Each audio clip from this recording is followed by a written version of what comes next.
Welcome. My name is Irfan Essa, for those of you who don't know me.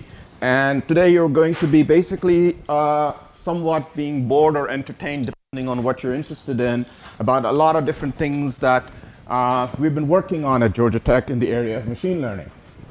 Again, feel free to interrupt. Tell me if there's something wrong on my slides. There are many things intentionally, of course, I left wrong on the slides.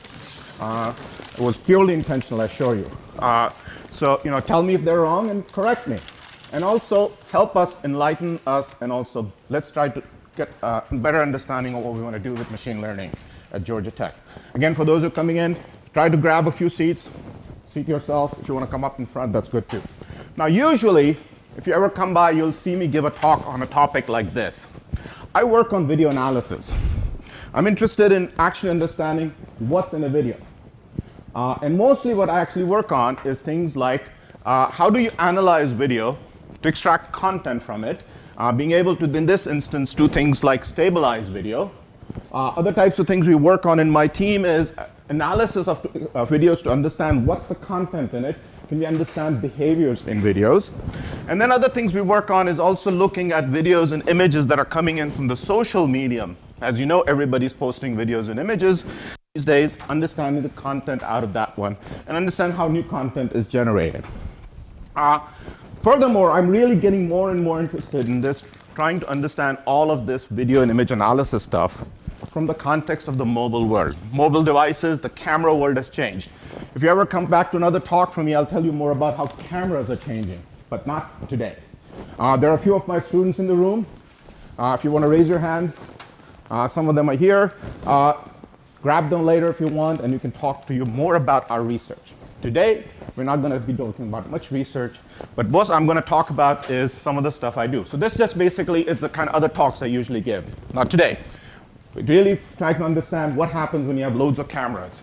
How do you actually deal with temporal information?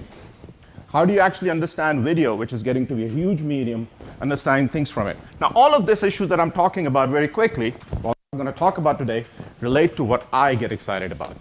But for the last few years, I've been actually doing other types of things, and that's what this talk is about. Machine learning at Georgia Tech. Okay?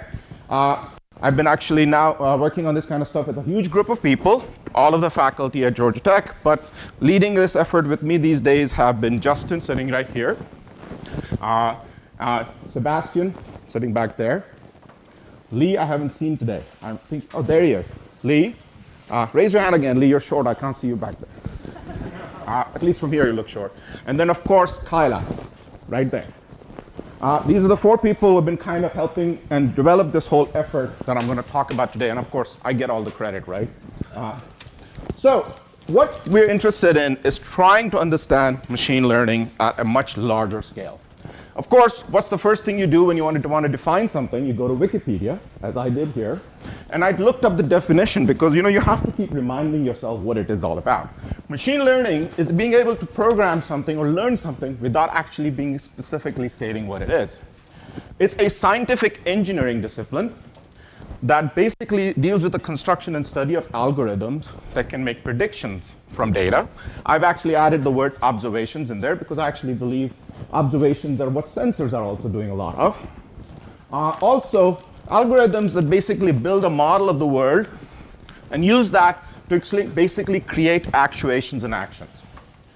Another set of terms that you may have heard of, again, that actually has been predominantly used is terms like artificial intelligence, a term that's actually getting a lot more press, if you were to say, recently.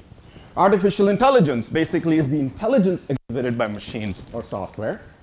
It basically is the study of creating intelligence in machines, sometimes from real data or observations, and it basically makes cognitive functions about how human mind would learn and do problem solving.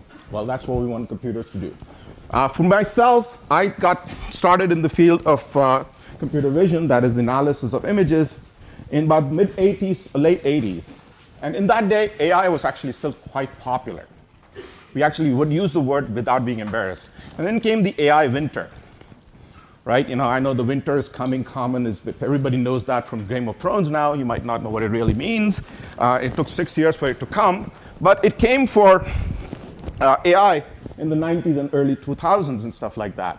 But now, actually, we're back at talking about AI because I believe machine learning is playing a role in that kind of stuff. Another term that you've been hearing a lot is data science. It's about extracting knowledge from data. It uses a whole lot of disciplines, mathematics, statistics, information technology, signal processing, a whole lot of things to extract information from data. The development of machine learning, which is actually something we're interested in, is actually enabling us to be able to extract this kind of information from data. Very simple terms. You may have your own, and in fact, that's exactly what you should have, is your own definitions as long as they're conforming with what we all believe in, and that's hopefully something you're all working on. So the goal now, of course, is being able to really track down this whole concept of machine learning, but as you know, it keeps moving. It's a dynamic term, a dynamic concept, but we all know what we're interested in. We're interested in extracting information from observations and data. While machine learning is hard, I still think I prefer working in machine learning as opposed to other things like Internet of Things. I have no clue what that means. That is it. Okay, I like that one. Or another term that we see a lot of these days, big data. All great terms.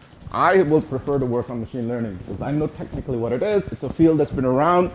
Some argue since the 1940s. It's about understanding content and stuff like that. So again, this is me trying to justify my existence, but there it is. So how did we get here? We basically, at Georgia Tech, lots of interesting things happened.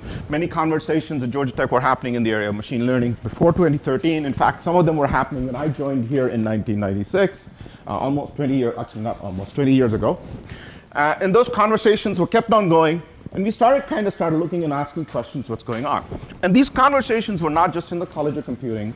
They were also happening in the College of Engineering and College of Sciences. Loads of conversations trying to understand what machine learning is and how can Georgia Tech put a good foot forward in that area. So in basically 2014, there was a task force created. Sadly, I did not move back fast enough, and I was volunteered to lead it. And many faculty got together. We had loads of discussions, and the outcome was we need to establish a Ph.D. in machine learning and a center in machine learning. Those were the outcomes of this task force about 2014. And since then, we've been doing a lot. We actually did a prospectus for a machine learning Ph.D. One of the things we need to do is before we do a full proposal, you have to do a pre-proposal. We did that in 2015. In 2016, we actually proposed and got created a Center for Machine Learning at Georgia Tech. That's what we're talking about today. And we also then are in process of writing a full proposal, or actually have done a full proposal for the Center for the Ph.D. in Machine Learning. Justin sitting here has been leading it. And actually, we've been doing a lot of different types of things. I'll talk a little bit about it. This has been approved by all of the colleges, schools at Georgia Tech, and it now is in the Regents' hands. And in fact, Justin is working on some responses to the Regents for the University System of Georgia as we speak to be able to address that. Hopefully, we will have this in place soon. Another way of looking at this timeline is we actually started with an idea. And then, of course, we got things like these things done, right? But don't forget, there are meetings involved with this kind of stuff. God knows how many meetings. We did a lot of those. And then, of course, when you start any kind of an organization, the milestones of this organization include things like email lists. We created those. We have loads of those. Everybody in this room know at least me by my email address by now, right? You get a lot of emails from me. We created multiple of those. Of course, we need a logo. We also created a logo, okay? And of course, we have to have more meetings, folks. Come on. So we had lots of meetings and stuff like that. We love faculty meetings, So then after that comes things like web pages. We also have a web page now. This is how communities are formed. Now, of course, we're in the modern era. We also have a Slack channel, right? Everybody knows where it is. Find it. You can actually get on Slack and have lots of conversations. We have seminar series. You're sitting in one right now. We have loads of these types of things coming. But the future actually includes a lot more. We're going to do a lot more of this kind of stuff, including, of course, swag. T-shirts, mugs and all that kind of stuff. By the way, before we hit a Frisbee, I'm going to retire. I don't want to have a Frisbee swags and stuff like that. But that's where the evolution of this kind of stuff. We're building this community here and we're making good progress. So what's the vision of this center? The vision is to create a community that leverages the Georgia Tech interdisciplinary context and houses the leaders in the area of machine learning and trains the next generation of leaders. This is our goal. We are all part of that goal right now sitting in this room. We want your help to do this. The way I look at it is we are actually now in the era of aggregation. We're collecting a lot of information. Now we need to get to interpretation to get towards sense making. We need to actually extract information, quality information out of it. We want to impact the workflow of how information is gathered and analyze it to extract knowledge from it. We want to establish Georgia Tech as a hub for machine learning in terms of vigor, depth, and foundation. We want to actually get inside the machine. We just don't want to be sitting above it. We want to try to understand what machine learning does and apply it in various different possible ways. At the same time, at Georgia Tech, we want to be able to establish a home that represents machine learning research in the academic terms, but also in industry. And another thing we want to start doing is, and this is something I'll talk a little bit about, is how to do this for startups. A new generation of talent is now actually interested in using machine learning in many different ways. We want to try to support it. All right, where does GT machine learning stand? Well, this is now, I'm going to try to give you a little bit of a spectrum of the areas we're looking at. You will see there's a lot of different areas here. And one of the things I'm hoping for is people in this room and others here at Georgia Tech will help us refine this into a much more cogent theme. This is what we're thinking about, but these are the kinds of things we want much more help at. So how do we look at this? Machine learning at Georgia Tech, we want to be able to divide it in foundations and applications.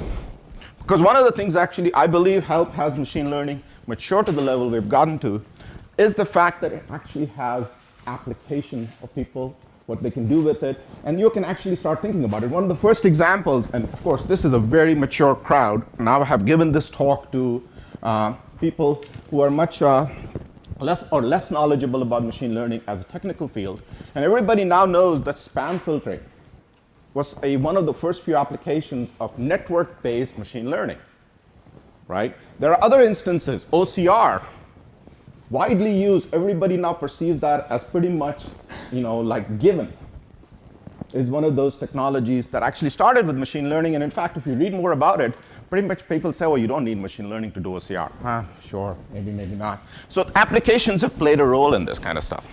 But the other thing we now need to start thinking about is also step back and ask the question about foundations.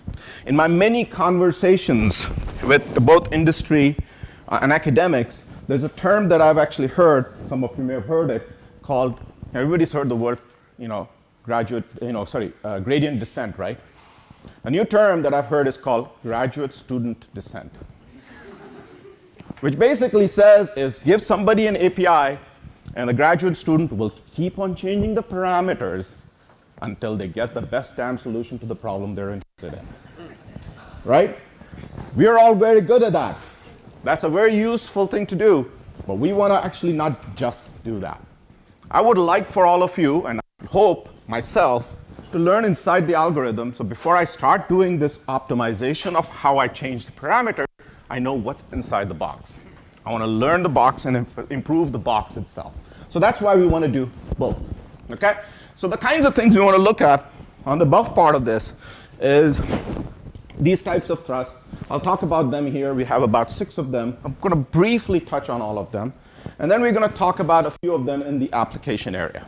And there are, again, these are all building on the Georgia Tech context. This is about Georgia Tech to some extent, but also kind of some biases of the people who have spoken up so far. This is now a call for all others saying, hey, come and speak up if you want to actually play in this area. So these are the 2 foundation and application thrusts. Of course, remember, our goal was also train the next generation of thought leaders that are housed here. So education is an important part of our thrust too, okay? We are a Georgia Tech institution.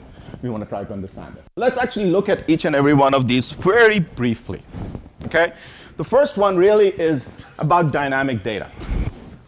Our world is not a static situation. Remember, I did say I work on video. I love this.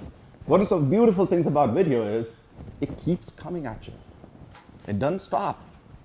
There's a lot of content in video, right? In video, I always tell people, and the people think hard about it, is a large chunk of world's disk space is full of video that nobody knows what's in it, all right? That's my domain, but this is more beyond just what I'm talking about, is how do you actually look at data that's changing? Now, this could be even financial transactions. This could be your Fitbit data, not just yours, but millions of other people who are wearing a Fitbit. And it's changing as you go. It could be your cell phone or any kinds of things that are changing. It could be your autonomous car with so many sensors on it now. And every time it goes from morning to night, its sensors are giving you different sets of observations. How do you build on this kind of stuff? And again, in each and every one of them, what we've tried to do is look at the existing strengths at Georgia Tech. Georgia Tech has a lot of strengths in high-dimensional statistics, optimization, stochastic optimal control, information theory in different parts of Georgia Tech.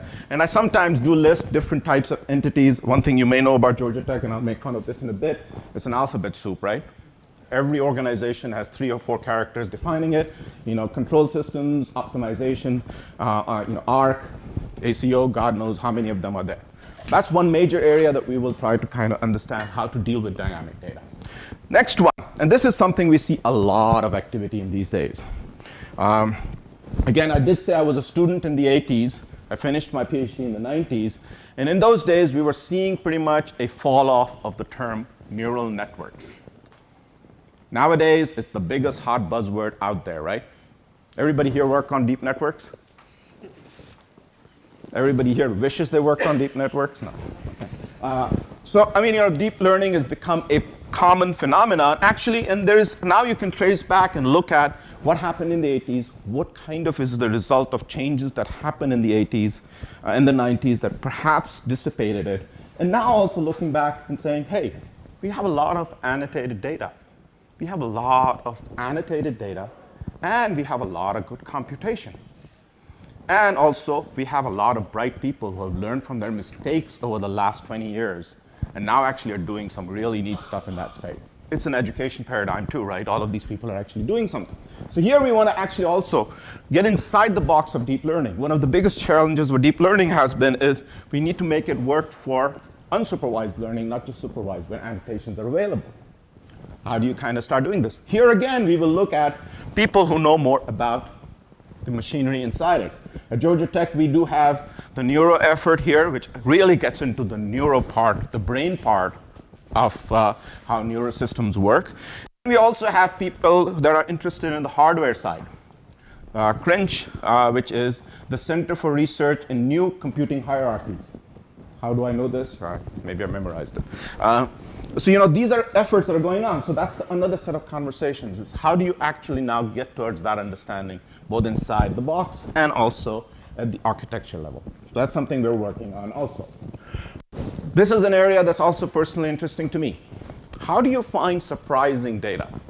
Anomalous data, data that's not actually somebody has labeled. How do you find information about a signal that nobody has told you about? So we actually have done projects on this kind of stuff in my team on trying to understand from signals, predicting what's likely to happen and what's unlikely, and learning from the unlikely events. Sometimes people use terms like surprising data or dealing with unknowns of unknowns. Very complicated. But the bottom line is we're interested in now actually going towards understanding from this data as to what's likely to happen, what's unlikely to happen. And this becomes a foundation of a lot of the predictive stuff that we're interested in. Again, there are lots of both theoretical work going on in this space and application works in healthcare or even in domains like even, in case of autonomous driving, I want to predict if this person is really going to cross the road or not. We want to kind of look at those types of anomalies at the behavior level, but at the system level too. Another foundational thrust we're looking at basically is we really cannot just imagine we're going to do these machine learning systems in a black box of their own. There's always a person using it. How do you create machine systems with people? That the user involved with the system is actually engaging with it. This leads to another whole thread of research that is leading up to something called explanation-based machine learning or explanation-based AI. You need to explain to a user what the system just did, right? You cannot just do a thing for a person, without explaining. Now, of course, information visualization is one of the larger parts of this thing, right? If you provide information to a user as to how it visualized the data and kind of show them much more detail, they will understand what the algorithm did. That becomes an important part of this too. So that's something, again, we're looking at with a variety of different domains at Georgia Tech. Another one that I want to actually talk about is, this is actually, as I said, AI and machine learning are intertwined historically and also very much in our genre, right? We see things in the media like here, Jeopardy, which is an AI system, is beating, of course, Ken, right? Ken Foss, what was his name? Ken Jenkins, yes, Ken Jenkins. Also, I mean, we've seen instances of it doing amazing stuff with beating an expert at Go. So we've gone beyond just beating chess games. We're really doing a lot. And I say we, I didn't have anything to do with it, but But this kind of interesting things start happening, right? We're now getting personal agents. This movie example that I always use is, now this is where cognition is actually becoming important. We are still perhaps far away from some of them hitting us, Siri and Cortana and Google and Alexa are doing amazing things in our homes and stuff like that. But things are now actually kind of progressing towards really kind of understanding what AI and cognition will do. And this is something, again, we want to spend a little bit of time on.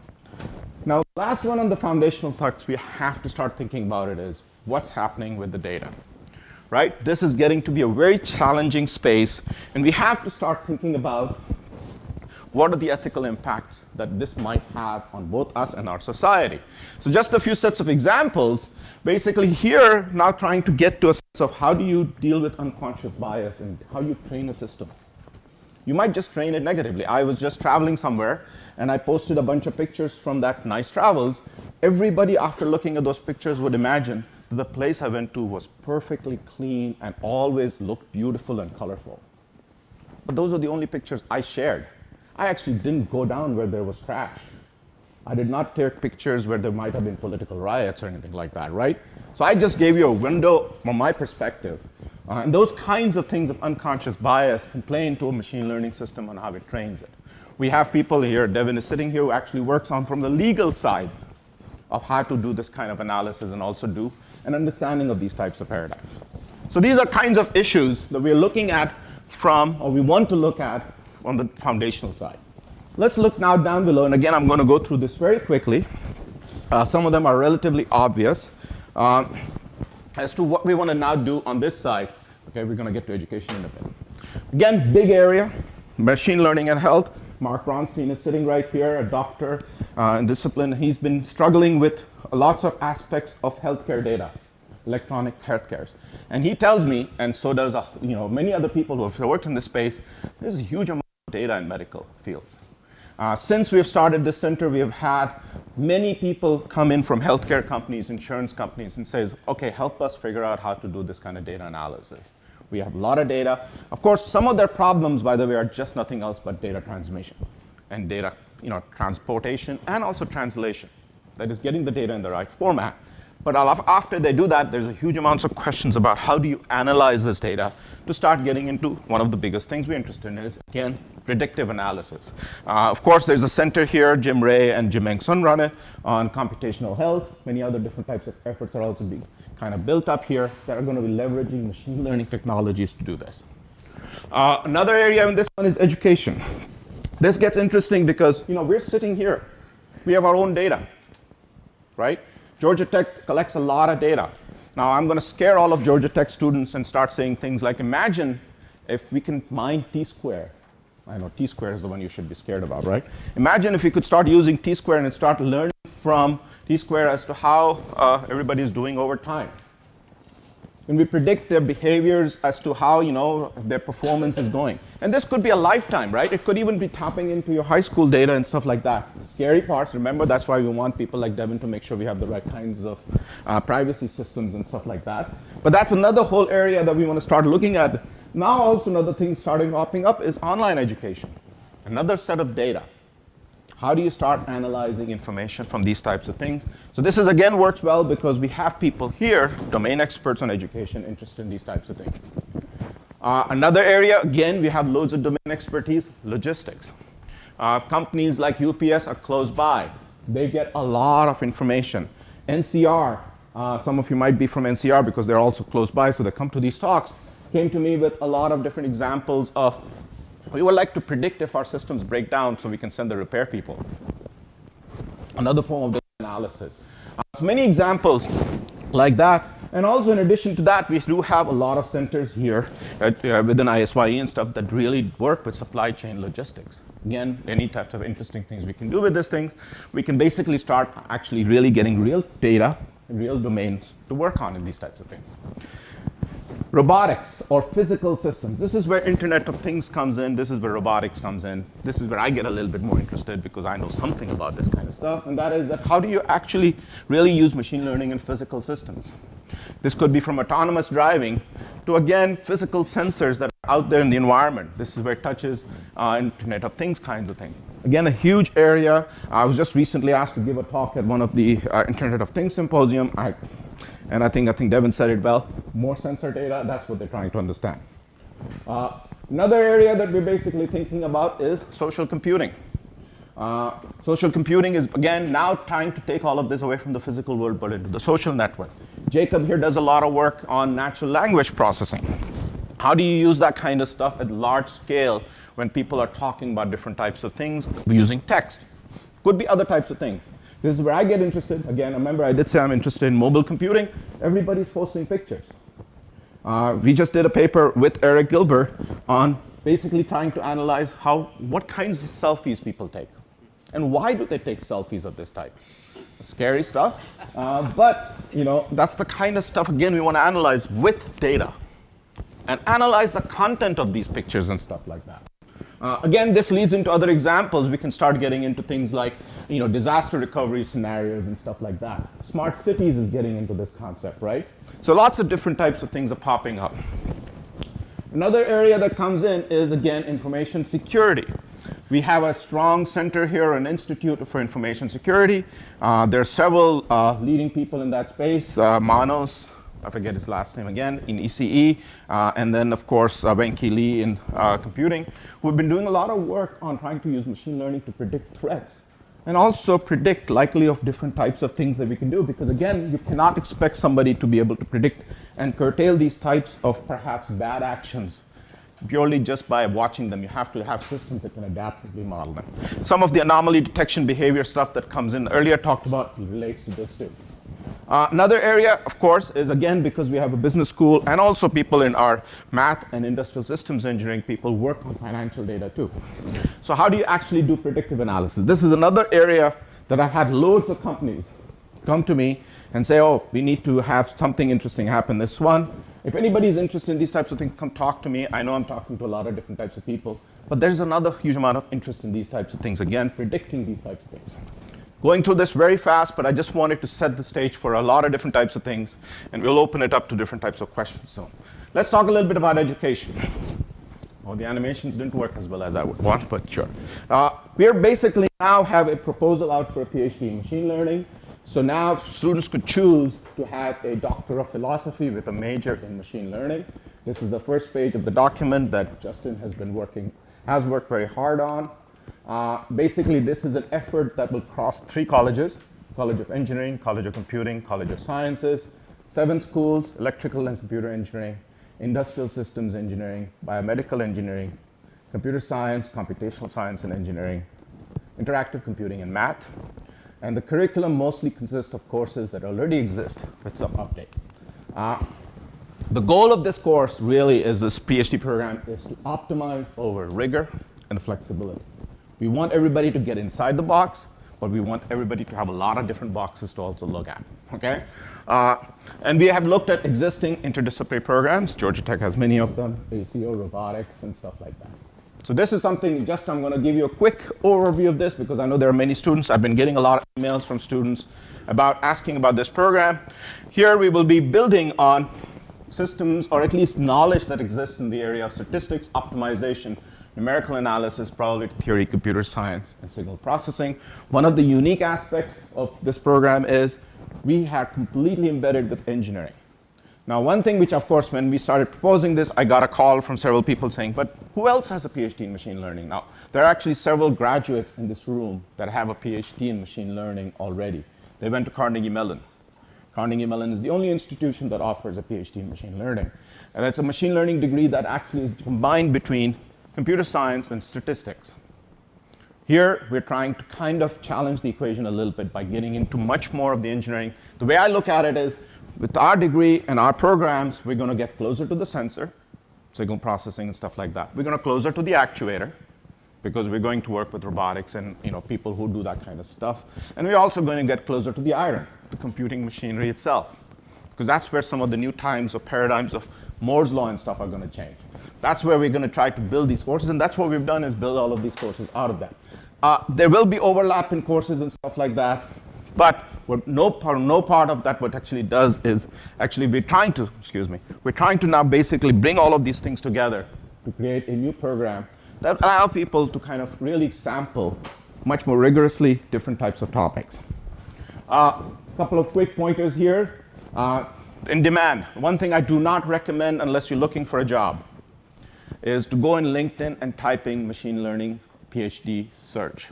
Especially if you do it, log out, kill all the cookies, because somebody will know that you're doing this search like I did by mistake. And since then, I've been getting emails. All my side windows in Google are basically trying to get me a job in machine learning. So my encouragement is, before you do this, log out, go to a fresh computer and do it.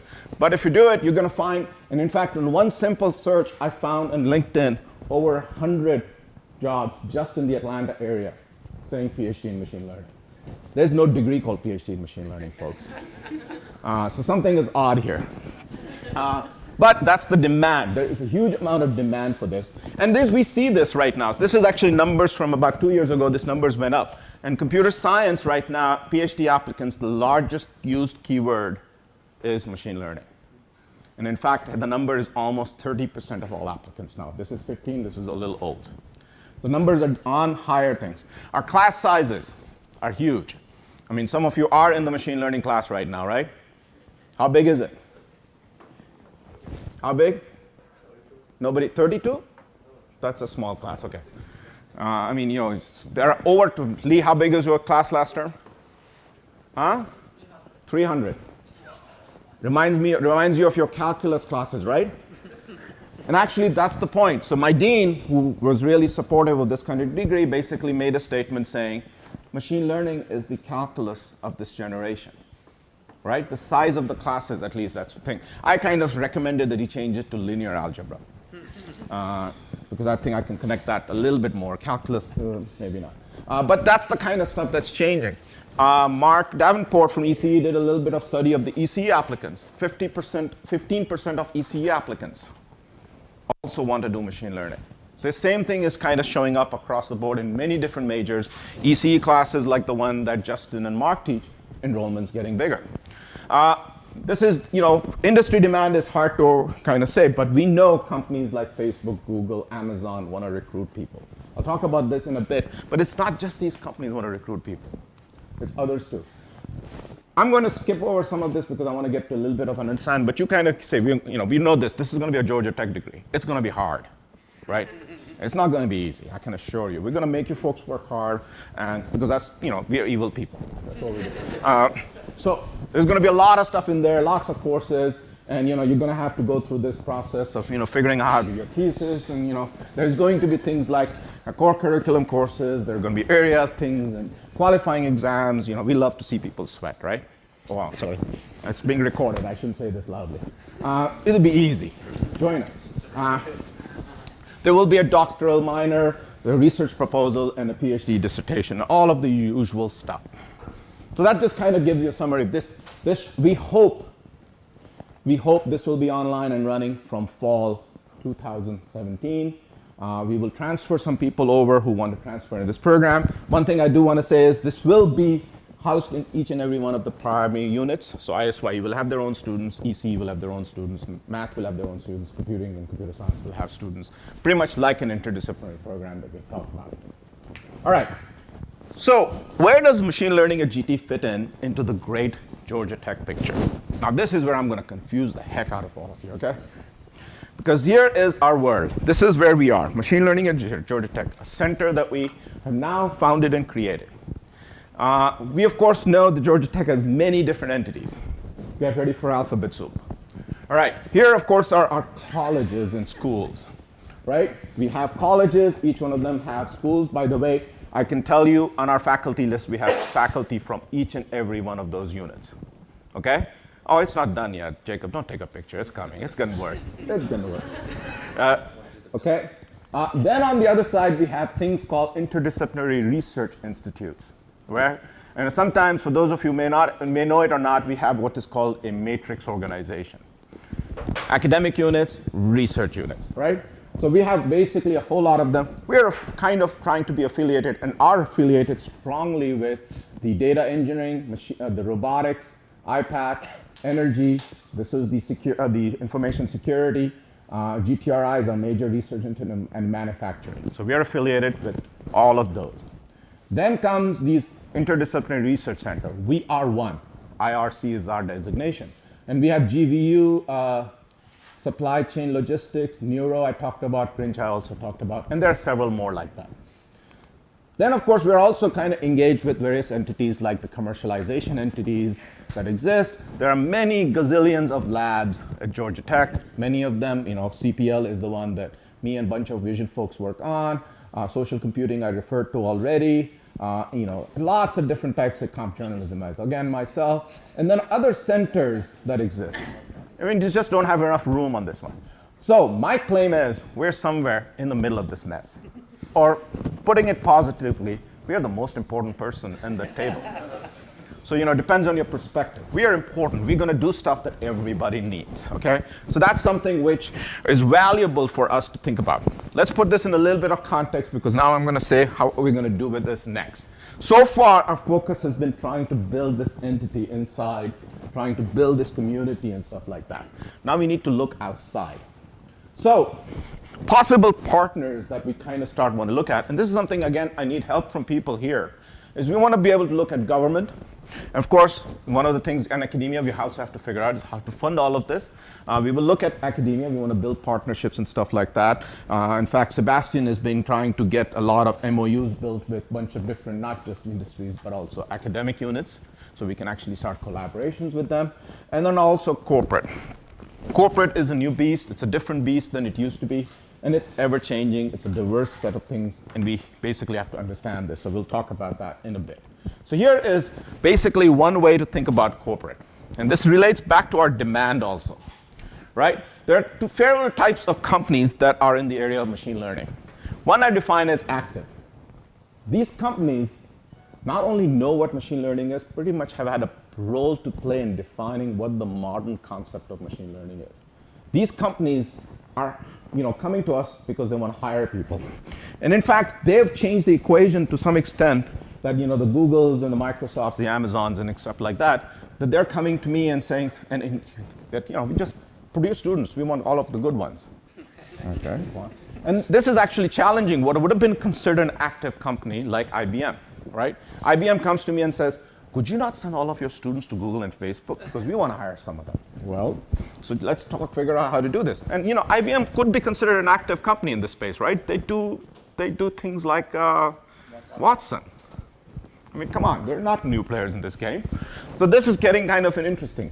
Next part of it is our companies that are entering this space, and that's where the demand is, right? These are companies that do not have a huge amount of machine learning infrastructure, but with the cloud, which is being provided by the active companies, they can get into the game too, right? So they want to start getting into this game, and they want to actually start building teams or even infrastructures to support machine learning activities. Now, this is sometimes, I jokingly say, everybody knows everybody in this world knows how to use MATLAB, right? And then everybody in this world knows, not all of you maybe, used R. And then few people know how to use C++ and OpenCV and Python and all of that kind of massive, TensorFlow and all that kind of stuff. These divisions are actually shown up here to some extent. Then these are other companies which are aware that they need to do this, but they don't even actually know how to even start building an infrastructure for doing this kind of stuff. These are the companies that are much more, Coca-Cola's, Home Depots and stuff like that. Again, I don't mean to offend anybody from any of these companies because nobody likes to be put in bins, I know that. And then this is the most interesting, startup. This gets to be very interesting to me because in the old days, to start a company, you needed a garage that your mom or dad was able to let you sit in and burn things up. I mean, at least that's what the stories we've heard, right? Not all of the startups are like that. The romantic stories we've heard of Steve Jobs and Woz sitting in and burning circuit boards up in a garage. These days, you don't need a garage either. You need a desk, preferably at a Starbucks because you can get a coffee, a good network, and a cloud, and an ability to find an API that you can do the graduate student descent on. Right? That's what you want to start with. It's a little complicated in that, but that's where things are now a lot of different places. I mean, sometimes if you want to find for an office space, it is just because you want to hang out and have coffee with somebody you like. But most of the time, you go to the Starbucks even here, right? How many people are just hunched over? And and in fact, I've seen this everywhere. That's where startups are going on, and there's a huge amount of activity in startups here too. Later today, at 5 o'clock, if anybody's interested, Krishna Bharat was sitting here, a friend of mine from many years ago, Georgia Tech alum, and we're going to talk a little bit about startups. He was at a startup about a few years ago called Google, right? Yeah, you may have heard of it. That kind of thing has changed a little bit. We want to understand that paradigm not just for understanding how to fit our needs, but also how to educate our students in this kind of space. So what we need help with is, how do we develop this center that can benefit its sponsors? What benefits does it have to Georgia Tech itself? Also, how can we get a better sense of what the market needs are, not just for our students, yes, we want to send our students there, but also for the kind of questions that they're interested in.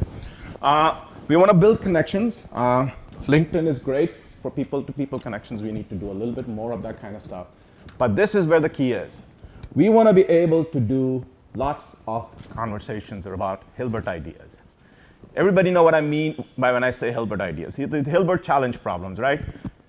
Hilbert questions, open questions that nobody knows the answers to, but we want to have a conversation around. That's the kind of conversation I want to have around machine learning at Georgia Tech.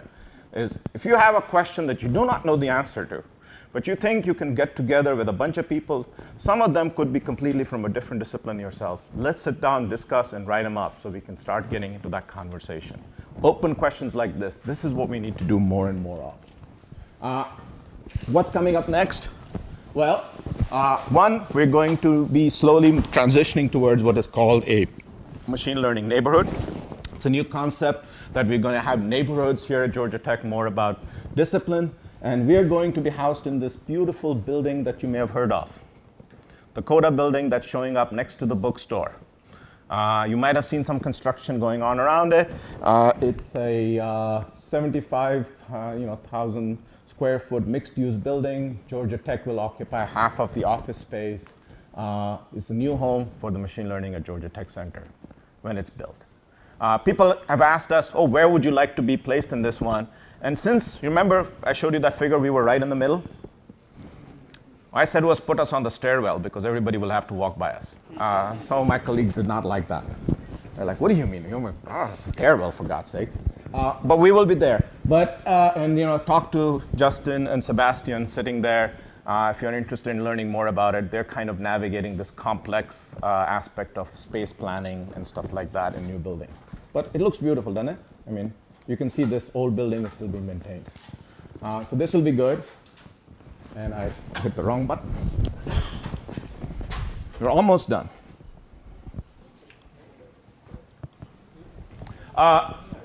Couple of things to talk about. So here today at 5 o'clock, we are going to get together in an informal conversation about, what creating, startups and stuff like that, but not just entrepreneurship is much more of interesting what we're going to talk about today. Some of it might be a surprise to Krishna, but that's fine. And then we're going to have a bunch of different speakers coming in this term, March 9th. And Yao She sitting here is going to talk about her stuff on March 15th. I forgot to put a date on this one, but I think it's March 28th, I believe. Manos is going to talk about information security. Lee is going to talk about some of his amazing stuff. I forget what it was. And then, most importantly, Pedro Domingos, the author of the book, Master Algorithm, is going to be here on April 19th. And he's going to give a talk about, I don't know what, but I'm sure it'll be fun and interesting. Okay, so that's the kind of stuff that we're signed up to do a little bit more. Another thing the faculty have been getting emails about from me a lot is that we have started having weekly get-togethers, teas, coffees, and stuff like that. We're going to try to continue this, but I really want the faculty to engage, because this is where the conversations, that's where the Hilbert problem kind of conversations we will do a lot more of. So please bear with us as we build this community and do this kind of stuff. And join us a little bit. We're going to actually do similar things for students too. So the other plans that are coming up is we will do in April a machine learning at Georgia Tech Day, where we will invite all faculty. And by the way, our mailing list of faculty at Georgia Tech is over 120. Artie, what's the number of machine learning students? Over 300. Over 300 students on the machine learning students list. On the external list, there are non-Georgia Tech people also, is now hitting 40, 30 people now. So it's a growing number of people out there.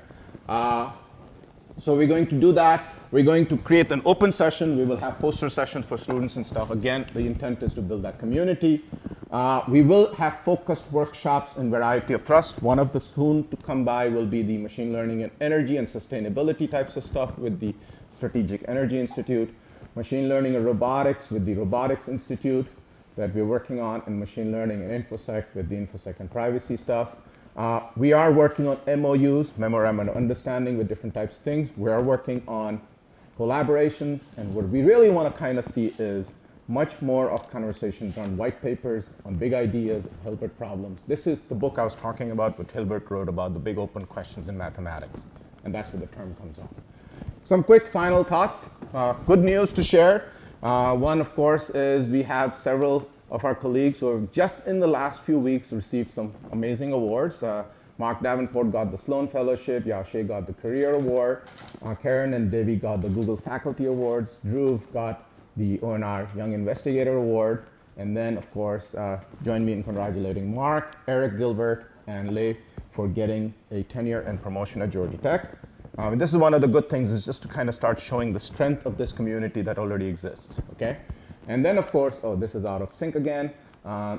These are all of the new faculty in the area of machine learning that have just joined since last fall in different departments. Dhruv and Devi are actually going to be joining next fall. Rachel is the chair of math right now. She works in machine learning. Chetan is BME. Mohit, Yi, Juan, Tao, and are in ISYE. Maya is math, and Thomas sitting there is in IC also. So these are just new faculty. So that's a huge number of growth that we're seeing in these areas. With that, I just wanted to end and get people to tell me what slides had typos. So, this is a kind of cartoons, and one of the things that you basically see in machine learning is that things are really kind of happening. And this kind of results in me kind of start getting worried about the graduate student dissent stuff. We need to get into the world where everybody can do this. We need to make the playing field even better for more people to do it. And other jokes are basically kind of about, where machine learning is going. All of these slides will be online. Quick pointers, besides me, we do have a web page, Machine Learning at Georgia Tech, and our Twitter handle is also this.